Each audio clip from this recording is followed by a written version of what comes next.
Казан Федераль университеты ярты гасырдан артык татар яшьләрен берләштереп, аларда җырлау сәләтен ача. Аның алыштыргысы җитәкчесе Ирнис Рәхимуллинның һәвәскәр җырчылар белән эшли белү серләрен Мөршидә Җихан белеп кайтты.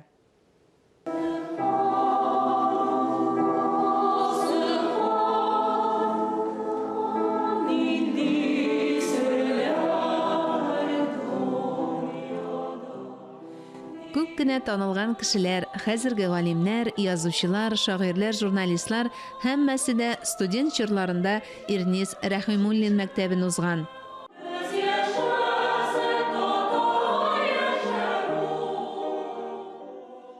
Ирнис Рәхимуллинның максаты Казан университетында үзе нигез салган хор сәнгатен дәвам иттерү. Бушка вакытын уздырмадым. Карантин вакытында җәйкене без әзерләдек һәм бастырдык.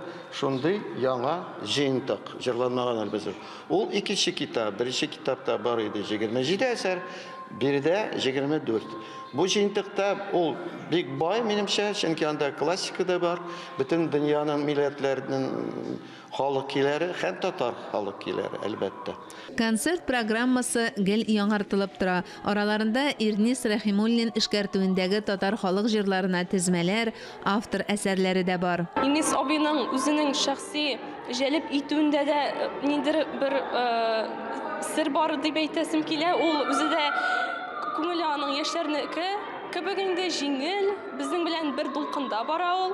Һәр вакытта да безне инде елмайта да белә, күлдерә дә белә, үзенең кирәкле урында инде мәзәкләрендә әйтеп куя. Шуның белән инде безне җәлеп итә һәм инде без рәхәтләнеп, яратып йөрибез. Безгә инде ул үзебезнең өебез кебек, икенче өебез кебек бу коллективыбыз. Соңгы араларда чыгышлары сирәгәйсә дә, тамашачылары тугрылыклы. Татар хорының яшәп килүенә бик сөенеп карыйм.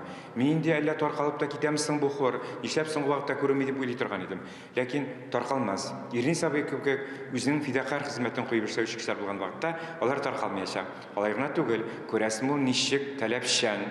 Кайчакта бик каты, шуңа карамастан студентлар кызлар егетләрен ташлап китми. Чөнки шундый нечкә, бик авыр, бөртекләп җыелган җәүһәрләр, җәүһәрләр белән чагыштырыпла, инҗе бөртегне чагыштырыпла хор сәнгатенең авырлыгын, алар аның төбенә хәтле төшеп өйрәнгән бит, нишләп китсеннәр. Үзләре алар авыл мәктәпләренә кайтырлар, мәдәният сарайларына китерләр, хор сәнгатен тагын да пропагандаларлар һәм халык җырларын, әле бер генә телдә түгел бит, татар телендә генә түгел, дөнья халыклары телләрендә дә үзләренең укучыларына өйрәтерләр. Иншалла бу хор коллективы яшәр дигән өмидтә калам мин. Шушы көннәрдә генә без төрле, әмма без бергә студентлар хорлары фестивале лауреатларын бүләкләү тантанасы булды.